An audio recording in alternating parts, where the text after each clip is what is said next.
puts the institution of the presidency directly at risk, nothing less. And it does much more. Under their unsupportable constitutional theory and tortured reading of the text, every civil officer who has served is at risk of impeachment if any given group elected to the House decides that what was thought to be important service to the country when they served now deserves to be canceled. They've made clear in public statements that what they really want to accomplish here in the name of the Constitution is to bar Donald Trump from ever running for political office again. But this is an affront to the Constitution, no matter who they target today. It means nothing less than the denial of the right to vote and the independent right for a candidate to run for elective political office, guaranteed by the First and 14th Amendments to the United States Constitution, under the guise of impeachment as a tool to disenfranchise.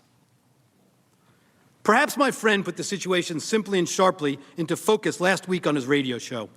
My friend is a distinguished lawyer who served as an ambassador to former President Obama and has friends among you. He described himself to his listeners as a dyed-in-the-wool, lifelong Democrat.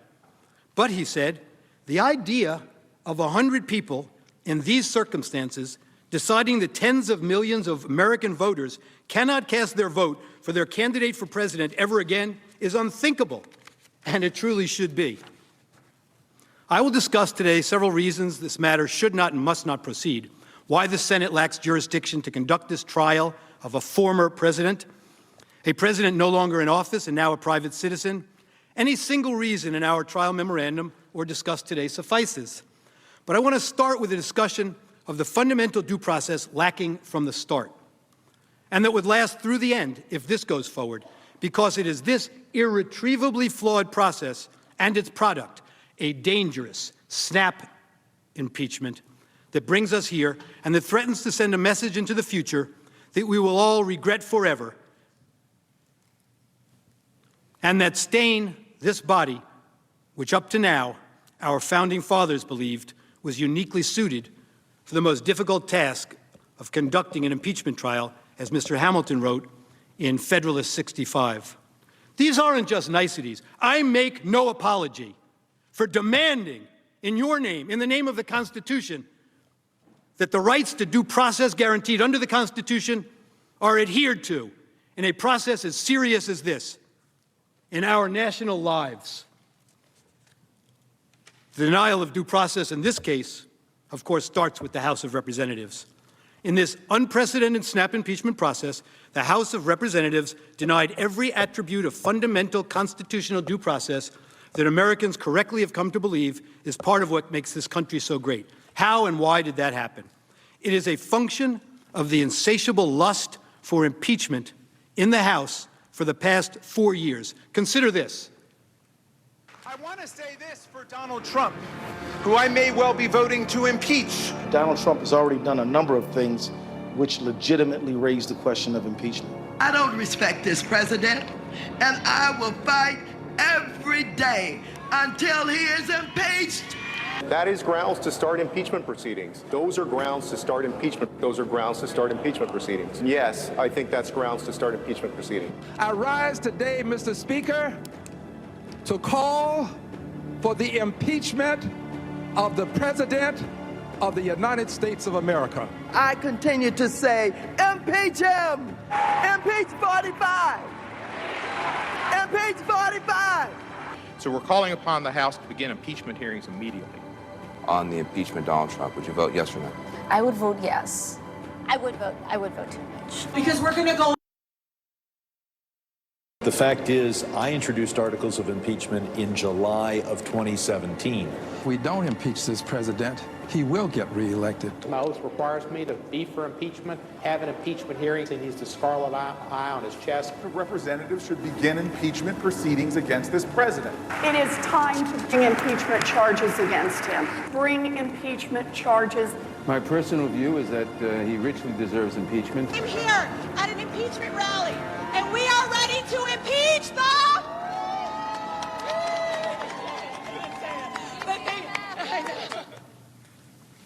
The relevant timeline in the House reveals the rush to judgment. On the day following the January 6th riot, the House leadership cynically sensed a political opportunity to score points against the outgoing then-President Trump. And the Speaker demanded that Vice President Pence invoke the 25th Amendment, threatening immediate impeachment for the President if Mr. Pence did not comply with this extraordinary and extraordinarily wrong demand. 4 days later, on January 11th, 2021, the instant article of impeachment was introduced in the House. Speaker Pelosi then gave the Vice President another ultimatum, threatening to begin impeachment proceedings within 24 hours if he did not comply. Vice President Pence rejected Speaker Pelosi's demand, favoring instead adherence to the Constitution and the best interests of the nation over a politically motivated threat.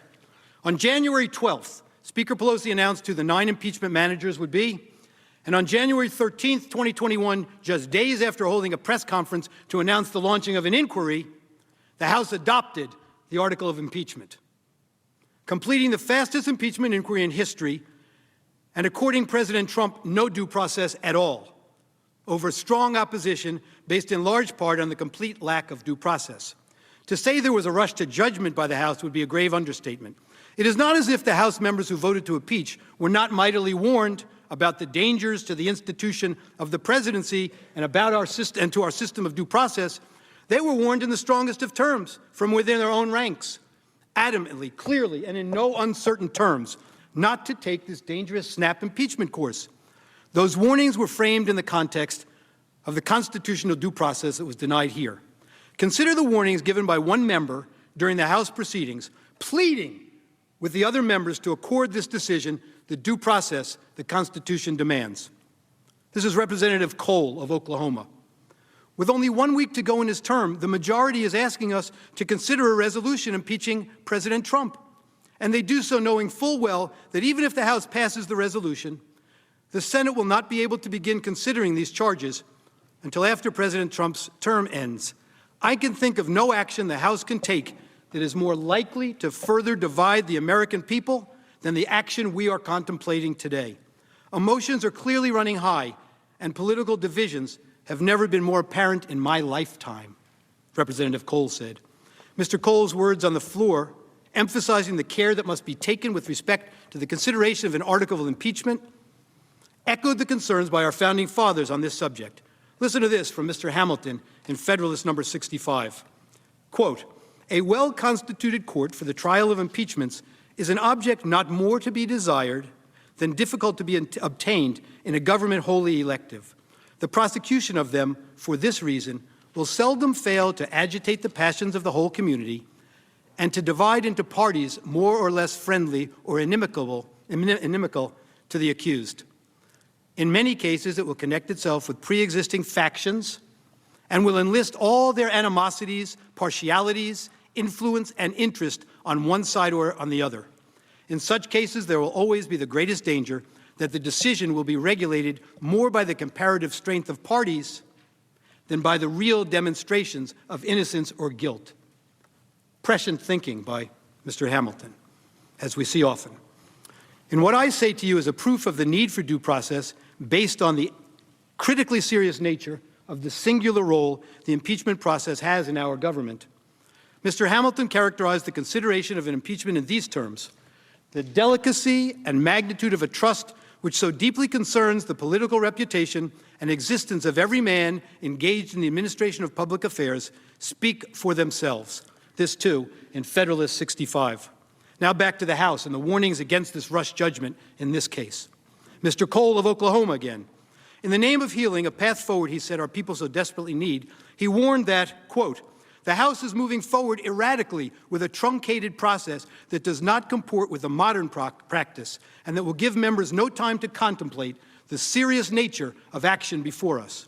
Mr. Cole emphasized to his colleagues that such care must be taken with the consideration of an article of impeachment, quote, "in order to ensure that the American people have confidence in the procedures the House is following, and because the presidency itself demands due process in the impeachment proceedings."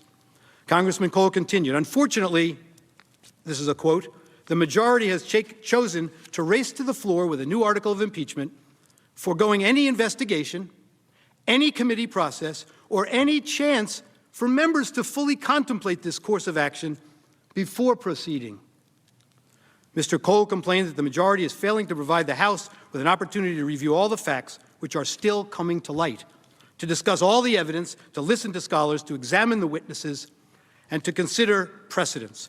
He's noted further, this is not the type of robust process we have followed for every modern impeachment, and the failure to do so does a great disservice to this institution and to this country, Mr. Cole said.